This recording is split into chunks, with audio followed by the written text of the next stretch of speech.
les 10 dernières questions. Madame Lapointe. Bienvenue à toute l'équipe, Madame la ministre. Vous avez parlé dans votre allocution d'introduction, vous avez parlé des leaders de business, des syndicats, des premiers ministres des différentes provinces qui vous ont aidé.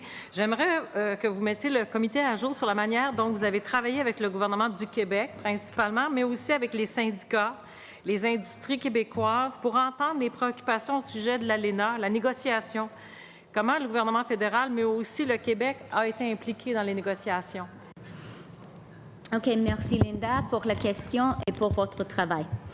Acharné. Et comme j'ai dit dans mes commentaires au début, nous avons une étroite collaboration avec toutes les provinces, incluant bien sûr le Québec. Steve et son équipe parlant beaucoup directement aux fonctionnaires de la province du Québec. Je parle beaucoup avec les ministres Saint-Pierre et Anglade et même directement avec le premier ministre Couillard.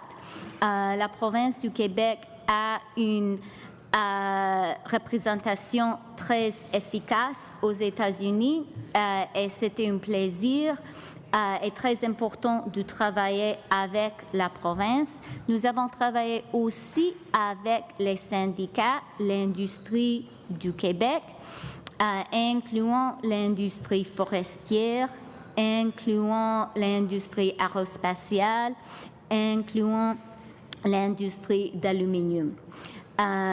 Comme vous savez très bien, les liens économiques entre le Québec et les États-Unis sont très proches, sont très fortes, et c'était vraiment utile pour nous, pour le fédéral, de travailler avec toutes les provinces, incluant le Québec.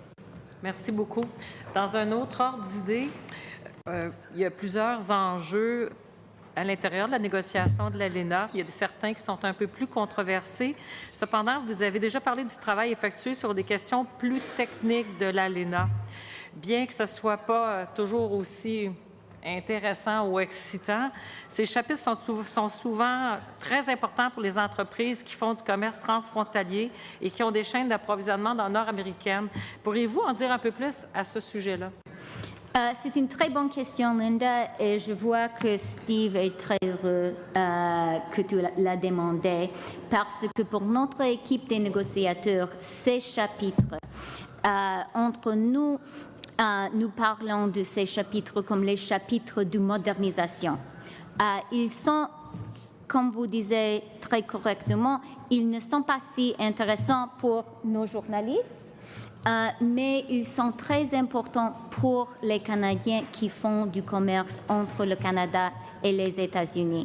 Et pendant les consultations que nous avons faites avant du début des négociations, c'était ces enjeux, les enjeux du commerce directement, qui étaient les enjeux les plus importants pour les entreprises, pour les travailleurs avec qui nous avons parlé.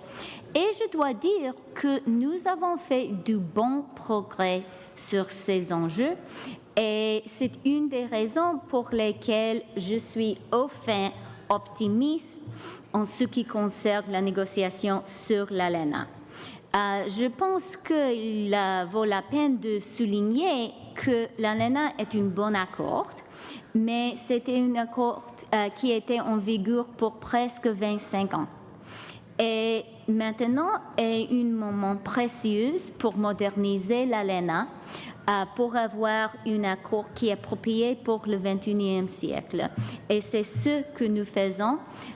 Et il y a vraiment une bonne collaboration au niveau des négociateurs des trois pays pour faire ce travail en ce qui concerne les chapitres de modernisation. Merci. Est-ce que vous c'était des normes non tarifaires que vous parliez principalement, ces chapitres-là? Ça serait... Oui, okay. Oui, c'est ça.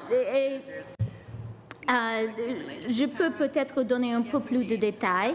À ce jour, Just a quick answer, Minister. Just quick answer. Réponse rapide, s'il vous plaît, Madame la ministre. On conclut les discussions sur 9 chapitres: barrières techniques au commerce, compétitivité nord-américaine, bonnes pratiques réglementaires, mesures sanitaires et phytosanitaires, publication et administration, petites et moyennes entreprises, anticorruption, télécommunications et politique de compétition. Thank you.